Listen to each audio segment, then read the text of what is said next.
काल मी तुम्हाला ढोकळ्याची फोडणीची स्टेप दाखवू शकले नाही, कारण त्यावेळी घरी आई बाबा नव्हते. मी एकटीच रेसिपी बनवत होते आणि फोडणी देताना अचानक खूप मोठा आगीचा भाबका आला. पाणीही जवळ नव्हतं. माझ्या डोक्यात काहीच सुचलं नाही. क्षणभर खूप घाबरले, इतकी की डोळ्यात पाणी आलं. त्या घाबरलेल्या अवस्थेत मी तोंडाने हवा फुंकून आग विझवली आणि ते शूट करणं शक्यच झालं नाही. पण ही खरी गोष्ट आहे. माझ्यासोबत असे इन्सिडेंट्स नेहमीच होतात. माझं जाऊ द्या, पण तुम्हाला कशी वाटली कलची रेसिपी आणि मी जे आज सांगणार आहे ते 100% सेम ढोकळा येईल तुमचाही. ऐका, सगळ्यात आधी 1.5 किलो तांदूळ घ्या आणि छान स्वच्छ धुवून घ्या. मग ते रात्रभर वळत ठेवा. सकाळी ते तांदूळ कडक झालेले असतील. त्यात 2 वाटी उडीद डाळ आणि 2 वाटी हरभरा डाळ घाला आणि सगळं एकत्र बारीक पेस्ट करून घ्या. पेस्ट तयार झालं की त्यात 2 वाटी साखर घ्या, बारीक करून पीठ मध्ये टाका. नंतर 50 ग्रॅम टाटा सोडा आणि 50 ग्रॅम लिंबू सत्व घाला. बस, आता कधीही नाश्ता करायचा असेल, फक्त हे पेट घ्या आणि लगेच ढोकळा नाश्ता तयार.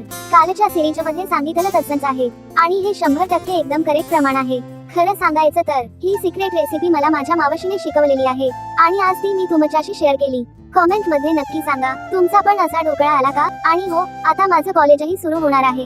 आतापर्यंत सुट्टी होती, पण तुमचा सपोर्ट राहिला तर मी कॉलेज आणि YouTube दोन्ही मॅनेज करून दाखवेन. तुमचा विश्वास आणि सपोर्ट माझ्यासाठी खूप महत्त्वाचा आहे. Thank you.